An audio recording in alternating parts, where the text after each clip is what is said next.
I have been so just blessed to be able to teach the yearling for the last several years in my American literature class. And I've also been really blessed to see students who are like not at all English majors, because I'm at Embry-Riddle Aeronautical University, but we have some of the most phenomenal students at Embry-Riddle, and I am just so fortunate to be able to share the yearling with them and to read their takes on the yearling, because this is a book that really transcends not just the English major. You know, this is a book that speaks to all sorts of students from different backgrounds and different experiences, and today I'm very pleased to offer an award to one of my students from the Marjorie Kinnan Rawlings Society for the undergraduate student essay. Desirae Walton is a junior majoring in human factors psychology at Embry-Riddle Aeronautical University. I actually had to explain that major to some people over breakfast this morning, like, what is human factors psychology? It's a branch of psychology that looks at how human factors, both in terms of systems that we use and in terms of accidents that happen, how the human factors feature in on that, and once you learn that, how you can actually adapt processes, procedures, and instruments so that there are fewer human factor related incidents. So it's a really interesting degree that fits very well into Embry-Riddle. Desirae will be beginning an accelerated master's program this fall. She enjoys spending time with her family and friends, conducting research and exploring new things. She's actually driving 45 minutes north after this to see her mom in southern Georgia. On campus, she is an active member of the Theta Phi Alpha sorority and is in the Human Factors and Ergonomics Society. She is especially interested in researching critical incidents and understanding how and why they happen, which she plans to pursue further in her graduate studies. This award comes with a $500 scholarship for Desirae, and her essay, which she is about to share with us, will be published in the journal when it comes out. So when you get your copies of the journal in the mail, you will be able to read this there as well. So Desirae, come on up. She is also very tall. Congratulations. Can I get a picture with Peter? We'll get perfect. Thank you. There you go. You have to talk right into the microphone if you didn't notice. Yeah. Okay.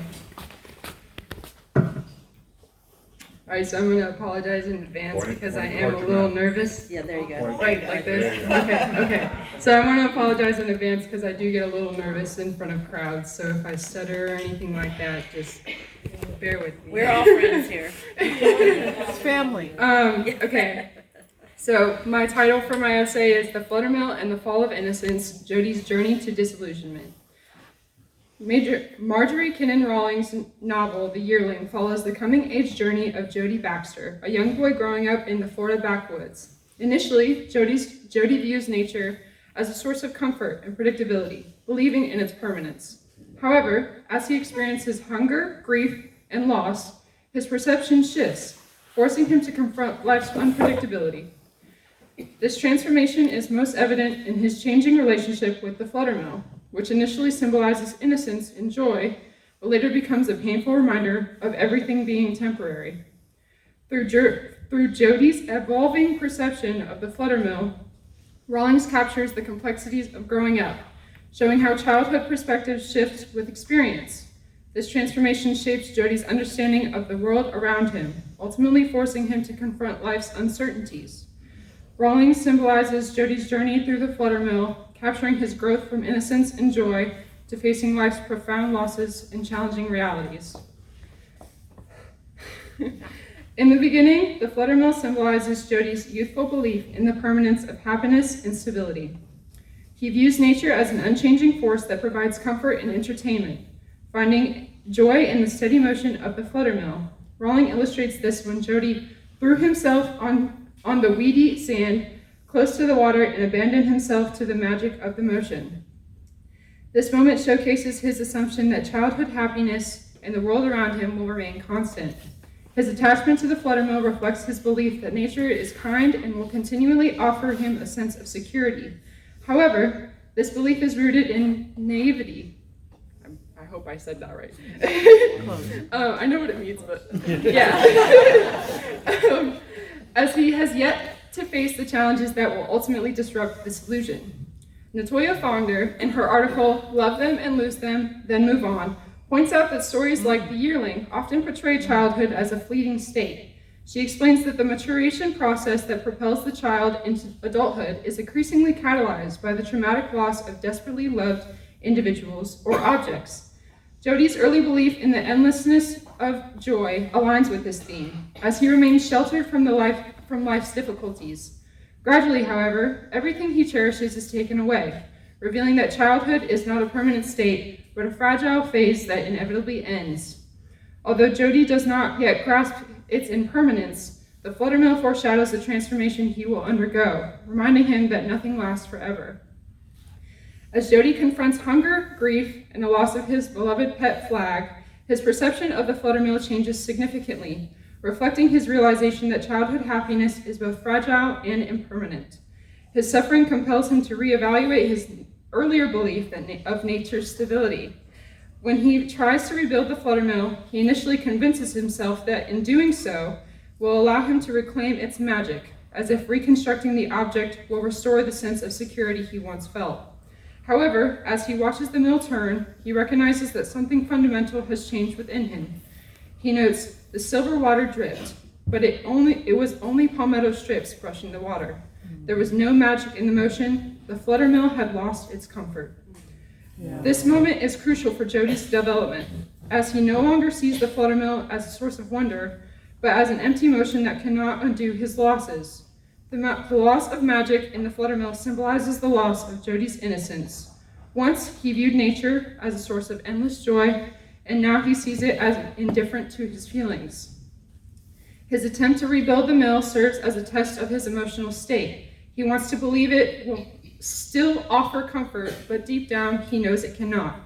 John Lowe, in his article, The Construction and Deconstruction of Masculinity in the Yearling, argues that Rawlings challenges traditional masculinity by depicting Jodi's emotional struggles, showing that true strength is found in resilience rather than avoidance of pain. This perspective aligns with Jodi's evolving understanding of hardship, as he moves from experiencing loss through fleeting disappointments to confronting irreversible suffering with Flag's death. Lowe's analysis highlights that Jodi's strength lies not in clinging to the past, but in his ability to endure grief and move forward. Unlike before, when nature seemed to offer endless happiness, he now understands it does not protect him from suffering, making this realization essential to his maturation as he learns that true resilience comes from accepting pain rather than denying it. By the conclusion of the novel, Jodi fully understands that life is unpredictable and often indifferent to human suffering. In an attempt to reclaim a piece of his childhood, he searches for the Fluttermill, believing that it will restore what he has lost. However, when he arrives, he realizes that if he found it, he would discover with it all the other things that had vanished. This realization marks the final stage of his journey. He comprehends that no physical object can bring back the innocence and happiness of childhood. He sees the flood as a powerful symbol of change beyond human control when he discovers that the Fluttermill was gone. The flood had washed it away, and all of its merry turning, reinforcing the idea that the past cannot be reclaimed. Anita Tarr, in her article Preserving Southern Culture, Marjorie Kinnan Rawlings' The Yearling, discusses this theme by emphasizing that Rawlings portrays childhood as something to be preserved in memory, bringing it out of the shadows sometimes to observe its amber glow. Jodi's recognition that he cannot bring back the past reflects his acceptance of adulthood and the lessons that he has learned. Unlike his earlier response to loss, where he attempted to rebuild the Fluttermill as a way of resisting change, he now understands that memories, rather than physical objects, are what remain. Tarr's analysis suggests that while childhood itself cannot be retained, its impact lingers in how individuals reflect on their past experiences. No longer clinging to childhood illusions, Jodi realizes that loss is inevitable, a realization that solidifies his emotional maturity. Rather than trying to hold on to the past, he learns to move forward, embodying the resilience necessary to navigate the uncertainties of life. Jodi's changing perception of the Fluttermill illustrates his journey from childhood innocence to maturity. Initially, he views it as a symbol of stability, believing that both the mill and his happiness will last forever. However, as he confronts hardship and loss, he comes to realize that nothing remains unchanged, and the comfort he once found in the flutter mill has faded. This realization marks his transition into adulthood, as he understands that life continues to move forward regardless of personal struggles. Ultimately, the flutter mill no longer represents permanence. Instead, it symbolizes Jody's ability to endure and move forward despite his losses. Nice.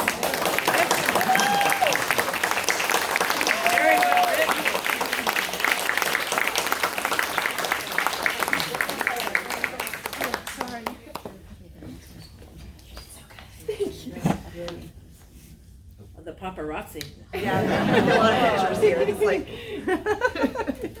Thank you. Well done. Thank you.